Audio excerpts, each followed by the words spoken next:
નમસ્કાર મિત્રો, સ્વાગત છે તમારું ફરીથી આજના એક નવા વિડીયોમાં। તો આજે આપણે આ વિડીયોમાં વાત કરીશું માર્ચ મહિનાના ત્રીજા અઠવાડિયાના સૌથી ઇમ્પોર્ટન્ટ કરંટ અફેર વિશે, જે તમારી આવનારી દરેક એક્ઝામ માટે ખૂબ જ ઉપયોગી થશે। તો આ વિડીયો એન્ડ સુધી જરૂરથી જોજો। તો આ વિડીયોની શરૂઆત કરીએ સૌથી ઇમ્પોર્ટન્ટ પ્રશ્નથી। તો પ્રશ્ન નંબર 1, કઈ રાજ્ય સરકારે તાજેતરમાં પ્રોજેક્ટ હિફાજતની શરૂઆત કરી છે? તો મિત્રો આમાં જવાબ આવશે option number C, Punjab. Punjab સરકારે આંતરરાષ્ટ્રીય મહિલા દિવસની પૂર્વ સંધ્યાએ મહિલાઓ અને બાળકોને હિંસાથી બચાવવા માટે પ્રોજેક્ટ હિફાજતની શરૂઆત કરી છે।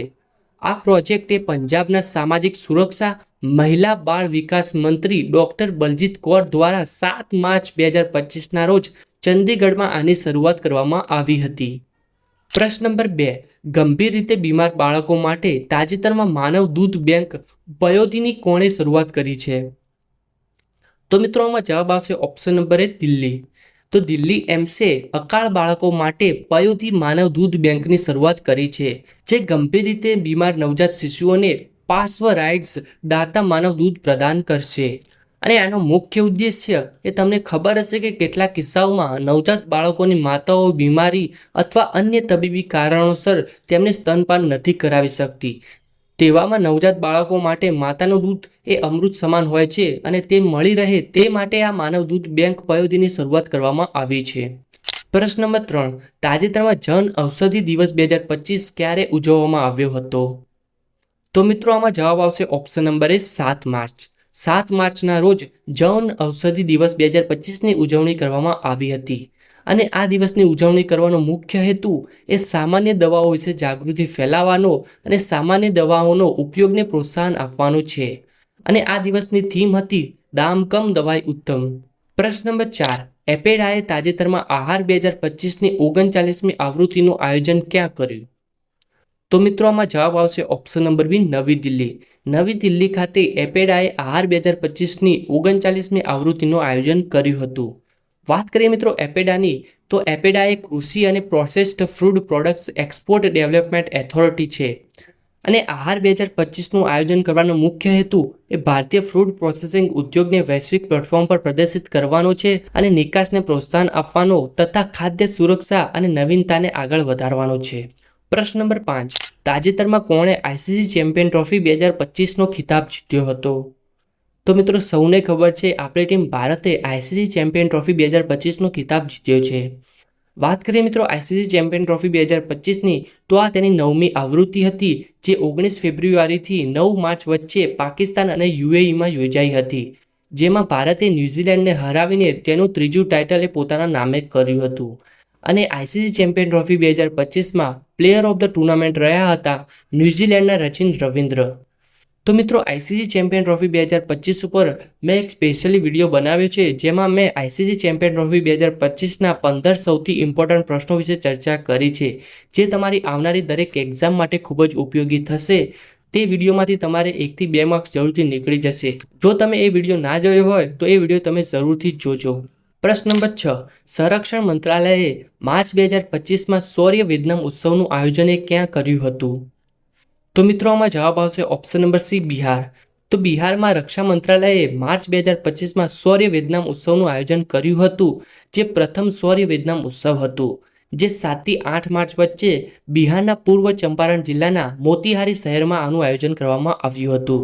અને આનો મુખ્ય ઉદ્દેશ્ય એ દેશના સશસ્ત્ર દળોને લોકોની નજીક લાવવા અને યુવાનોને ભારતીય સંરક્ષણ દળોમાં જોડાવા માટે પ્રેરિત કરવાનો હતો। પ્રશ્ન નંબર 7, તાજેતરમાં હોલા મહોલ્લા તહેવારની ઉજવણી એ ક્યાં કરવામાં આવી હતી? તો મિત્રો આમાં જવાબ આવશે ઓપ્શન નંબર એ, પંજાબ। પંજાબમાં હોલા મહોલ્લા તહેવારની ઉજવણી કરવામાં આવે છે। તો 14 માર્ચ 2025ના રોજ પંજાબમાં હોલા મહોલ્લા તહેવારની ઉજવણી કરવામાં આવી હતી। તે શીખ સમુદાયનો એક મહત્વપૂર્ણ તહેવાર છે, જે બહાદુરી અને સમુદાયની ભાવના દર્શાવે છે। શીખ ધર્મના 10મા ગુરુ ગોવિંદસિંહજીએ 1701માં આનંદપુર સાહિબ ખાતે હોલા મહોલ્લા ઉત્સવની શરૂઆત કરી હતી। પ્રશ્ન નંબર 8, તાજેતરમાં કઈ બેંકે પ્રોજેક્ટ હક લોન્ચ કર્યો છે? તો મિત્રો આમાં જવાબ આવશે option number C, HDFC. HDFC બેંકે પ્રોજેક્ટ હક લોન્ચ કર્યો છે, અને આ પ્રોજેક્ટ સ્પેશિયલી વાયુસેના માટે લોન્ચ કરવામાં આવ્યો છે। વાત કરીએ મિત્રો એચડીએફસી બેંકની, તો આનું ફૂલ ફોર્મ થાય છે હાઉસિંગ ડેવલપમેન્ટ ફાઇનાન્સ કોર્પોરેશન, જેની સ્થાપના એ 1994માં થઈ હતી। તેનું મુખ્ય મથક એ મુંબઈ ખાતે આવેલું છે અને તેના ચેરમેન છે અતનુ ચક્રવર્તી. પ્રશ્ન નંબર 9. ગરિમેલા બાલકૃષ્ણ પ્રસાદનું તાજેતરમાં અવસાન થયું. તેઓ કોણ હતા? તો મિત્રો આમાં જવાબ આવશે ઓપ્શન નંબર એ શાસ્ત્રીય ગાયક. તો કર્ણાટકના પ્રખ્યાત શાસ્ત્રીય ગાયક અને તિરુમાલા તિરુપતિ દેવસ્થાનના ભૂતપૂર્વ અસ્થાપન વિદ્વાન એટલે કે દરબાર સંગીતકાર ગરિમેલા બાલકૃષ્ણ પ્રસાદનું તાજેતરમાં નિધન થયું છે. પ્રશ્ન નંબર 10. બેંગલુરુ સિટી યુનિવર્સિટીનું નામ બદલીને કોના નામ પર રાખવામાં આવશે?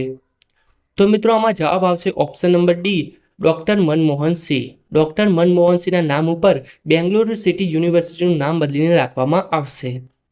પ્રશ્ન નંબર 11. તાજેતરમાં ભારતમાં પ્રથમ વખત વર્લ્ડ પેરા એથ્લેટ ગ્રાઉન્ડ પિક્સનું આયોજન ક્યાં કરવામાં આવ્યું હતું? તો મિત્રો આમાં જવાબ આવશે નવી દિલ્હી. નવી દિલ્હી ખાતે વર્લ્ડ પેરા એથ્લેટ્સ ગ્રાઉન્ડ પિક્સનું આયોજન કરવામાં આવ્યું હતું. વાત કરીએ મિત્રો world para athletes grand prix 2025ની, તો ભારતે આ વખત તેની પ્રથમ વખત યજમાની કરી હતી, જે 8 થી 13 માર્ચ 2025 વચ્ચે નવી દિલ્હીના જવાહરલાલ નહેરુ સ્ટેડિયમમાં યોજાઈ હતી. પ્રશ્ન નંબર 12. તાજેતરમાં બહાર પાડવામાં આવેલા બ્રાન્ડ ફાઇનાન્સ ઇન્સ્યોરન્સ રિપોર્ટ અનુસાર વિશ્વની સૌથી મજબૂત વીમા બ્રાન્ડ કઈ બની છે? તો મિત્રો આમાં જવાબ આવશે option number B LIC. LIC એ વિશ્વની સૌથી મજબૂત વીમા બ્રાન્ડ કંપની બની ગઈ છે. વાત કરીએ મિત્રો એલઆઈસીની, તો એલઆઈસીનું ફૂલ ફોર્મ થાય છે life insurance corporation of India, જેની સ્થાપના એ 1956ના રોજ થઈ હતી, જેનું હેડક્વાર્ટર એ મુંબઈ ખાતે આવેલું છે અને તેના અધ્યક્ષ એ સિદ્ધાર્થ મોહંતી છે. પ્રશ્ન નંબર 13. તાજેતરમાં જડિયા સ્વામી ઉત્સવ એ ક્યાં ઉજવવામાં આવ્યો હતો? તો મિત્રો આમાં જવાબ આવશે ઓપ્શન નંબર બી તમિલનાડુ. તમિલનાડુમાં જડિયા સ્વામી ઉત્સવની ઉજવણી કરવામાં આવે છે. તો તમિલનાડુના નીલગિરી પ્રદેશમાં જડિયા સ્વામી ઉત્સવ ઉજવવામાં આવે છે અને આ ઉત્સવ એ બડગા સમુદાય દ્વારા ઉજવવામાં આવે છે. પ્રશ્ન નંબર 14. તાજેતરમાં ભારત અને કયા દેશ વચ્ચે ખંજર એક્સરસાઇઝ 2025નું આયોજન કરવામાં આવ્યું હતું? તો મિત્રો આમાં જવાબ આવશે ઓપ્શન નંબર સી કિર્ગિસ્તાન. કિર્ગિસ્તાન અને ભારત વચ્ચે ખંજર એક્સરસાઇઝ 2025નું આયોજન કરવામાં આવ્યું છે. વાત કરીએ મિત્રો ખંજર અભ્યાસ 2025ની, તો આ તેની 12મી આવૃત્તિ હતી, જે 10 થી 23 માર્ચ વચ્ચે યોજાઈ રહી છે અને આ અભ્યાસમાં ભારત અને કિર્ગિસ્તાન એ બે દેશો ભાગ લઈ રહ્યા છે. અને આના સ્થાનની વાત કરીએ તો બિશ્કેક કિર્ગિસ્તાનમાં આનું આયોજન કરવામાં આવી રહ્યું છે, જેમાં પેરાશૂટ રેજિમેન્ટ એટલે કે સ્પેશિયલ ફોર્સે ભારત તરફથી આમાં ભાગ લીધો છે, જે ભારતીય સેનાનું પ્રથમ કમાન્ડો યુનિટ છે. પ્રશ્ન નંબર 15. તાજેતરમાં દેશનું 58મું ટાઈગર રિઝર્વ કયું બન્યું છે? તો મિત્રો આમાં જવાબ આવશે option number D Madhav national park. Madhav national park એ દેશનું 58મું ટાઈગર રિઝર્વ બની ગયું છે, જે મધ્યપ્રદેશમાં આવેલું છે. પ્રશ્ન નંબર 16. તાજેતરમાં કેનેડાના નવા વડાપ્રધાન કોણ બન્યા છે? તો મિત્રો આમાં જવાબ આવશે option number C Mark Carney. Mark Carney એ તાજેતરમાં કેનેડાના નવા વડાપ્રધાન બની ગયા છે. પ્રશ્ન નંબર 17. આઈફા એવોર્ડ 2025માં શ્રેષ્ઠ ફિલ્મનો એવોર્ડ એ કોને આપવામાં આવ્યો હતો? તો મિત્રો આમાં જવાબ આવશે ઓપ્શન નંબર બી લાપતા લેડીઝ. લાપતા લેડીઝને આઈફા એવોર્ડ 2025માં શ્રેષ્ઠ ફિલ્મનો એવોર્ડ આપવામાં આવ્યો હતો. વાત કરીએ મિત્રો આઈફા એવોર્ડની, તો આનું ફૂલ ફોર્મ થાય છે international Indian film academy awards, જેમાં શ્રેષ્ઠ ફિલ્મનો એવોર્ડ એ લાપતા લેડીઝને આપવામાં આવ્યો. શ્રેષ્ઠ અભિનેતાનો એવોર્ડ એ કાર્તિક આર્યનને ભૂલ ભુલૈયા 3 માટે આપવામાં આવ્યો હતો અને શ્રેષ્ઠ અભિનેત્રીનો એવોર્ડ એ નિતાંશી ગોયલને લાપતા લેડીઝ માટે આપવામાં આવ્યો હતો અને શ્રેષ્ઠ નિર્દેશકનો એવોર્ડ એ કિરણ રાવને લાપતા લેડીઝની ફિલ્મ માટે આપવામાં આવ્યો હતો. પ્રશ્ન નંબર 18. તાજેતરમાં છપચારકૂટ મહોત્સવની ઉજવણી એ ક્યાં કરવામાં આવી? તો મિત્રો આમાં જવાબ આવશે ઓપ્શન નંબર સી મિઝોરમ. મિઝોરમમાં છપચારકૂટ મહોત્સવ ઉજવવામાં આવ્યો હતો. તો છપચારકૂટ મહોત્સવ એ મિઝોરમનો સૌથી મોટો અને સૌથી મહત્વપૂર્ણ તહેવાર છે. તે માર્ચ મહિનાના પ્રથમ સપ્તાહમાં ઉજવવામાં આવે છે અને 2025માં 7મી માર્ચે આની ઉજવણી કરવામાં આવી હતી અને આ તહેવાર એ મિઝો સમુદાય દ્વારા ઉજવવામાં આવે છે. પ્રશ્ન નંબર 19. તો તાજેતરની ખેલો ઇન્ડિયા વિન્ટર ગેમ્સ 2025માં કોણે ટોચનું સ્થાન મેળવ્યું હતું? તો મિત્રો આમાં જવાબ આવશે ઓપ્શન નંબર બી આર્મી. તો ભારતીય સેનાએ ખેલો ઇન્ડિયા વિન્ટર ગેમ્સ 2025માં ટોચનું સ્થાન મેળવ્યું હતું. વાત કરીએ મિત્રો ખેલો ઇન્ડિયા વિન્ટર ગેમ્સ 2025ની, તો આ તેની 5મી આવૃત્તિ હતી, જેનો પહેલો તબક્કો એ 23 થી 27 જાન્યુઆરી વચ્ચે લેહ લદ્દાખમાં આયોજિત થયો હતો, જેનો બીજો તબક્કો એ 9 થી 12 માર્ચ વચ્ચે જમ્મુ કાશ્મીરમાં આયોજિત કરવામાં આવ્યો હતો, જેમાં ભારતીય સેનાએ 7 ગોલ્ડ, 5 સિલ્વર અને 6 બ્રોન્ઝ મેડલ સાથે પ્રથમ ટોચનું સ્થાન મેળવ્યું હતું. પ્રશ્ન નંબર 20, તાજેતરમાં કયા ભારતીયએ મિસિસ યુનિવર્સ 2025નો ખિતાબ જીત્યો છે? તો મિત્રો આવા જવાબ આવશે ઓપ્શન નંબર સી, એન્જેલા સ્વામી. તો બિકાનેર રાજસ્થાનની એન્જેલા સ્વામીએ થાઇલેન્ડના પટાયામાં આયોજિત મિસિસ યુનિવર્સ 2025ની સ્પર્ધા જીતી હતી. આ પહેલા પણ એન્જેલા સ્વામીએ મિસિસ ઇન્ડિયા ઓરા ગ્લોબલ 2024નો ખિતાબ પણ જીત્યો છે. પ્રશ્ન નંબર 21, દેશનું પ્રથમ કાયમી કલાગ્રામ ક્યાં બાંધવામાં આવશે? તો મિત્રો આમાં જવાબ આવશે ઓપ્શન નંબર એ, પ્રયાગરાજ. પ્રયાગરાજમાં દેશનું પ્રથમ કાયમી કલાગ્રામ બાંધવામાં આવશે. તો ભારત સરકારના સાંસ્કૃતિક મંત્રાલયે તાજેતરમાં દેશમાં પ્રથમ દરેક સાંસ્કૃતિક કેન્દ્રોમાં કલાગ્રામોની સ્થાપના કરવાનો નિર્ણય લીધો છે. વાત કરીએ મિત્રો કલાગ્રામની, તો આ એક ખાસ સંસ્કૃત ગ્રામ છે જે ભારતની કલા અને સંસ્કૃતિની પરંપરાઓને દર્શાવવા માટે બનાવવામાં આવે છે. આનો મુખ્ય ઉદ્દેશ્ય એ ભારતીય લોકકલા, સંસ્કૃતિ અને પરંપરાઓને જીવંત પ્લેટફોર્મ પૂરું પાડવાનો છે. પ્રશ્ન નંબર 22, તાજેતરમાં ઇન્ડિયન બેંક્સ એસોસિએશનના CEO તરીકે કોની નિમણૂક કરવામાં આવી છે? તો મિત્રો આમાં જવાબ આવશે option number B, Atul Kumar Goyal. તો અતુલ કુમાર ગોયલની ઇન્ડિયન બેંક્સ એસોસિએશનના CEO તરીકે નિમણૂક કરવામાં આવી છે. પ્રશ્ન નંબર 23, કયા દેશે તાજેતરમાં PM નરેન્દ્ર મોદીને તેમના સર્વોચ્ચ નાગરિક પુરસ્કાર the grand command of the order of the star and key of the Indian ઓશનથી સન્માનિત કર્યા છે? તો મિત્રો આમાં જવાબ આવશે option number D, Mauritius. Mauritius દેશે PM નરેન્દ્ર મોદીને સર્વોચ્ચ નાગરિક પુરસ્કાર the grand command of the honour of the star and key of the Indian ઓશનથી સન્માનિત કર્યા છે 12 માર્ચ 2025ના રોજ. અને PM નરેન્દ્ર મોદી એ મોરેશિયસ એવોર્ડ મેળવનાર પ્રથમ ભારતીય છે અને 5મા વૈશ્વિક નેતા બની ગયા છે. પ્રશ્ન નંબર 24, તાજેતરમાં નો સ્મોકિંગ ડેની ઉજવણી એ ક્યારે કરવામાં આવી હતી? તો મિત્રો આમાં જવાબ આવશે ઓપ્શન નંબર સી, 12 માર્ચ.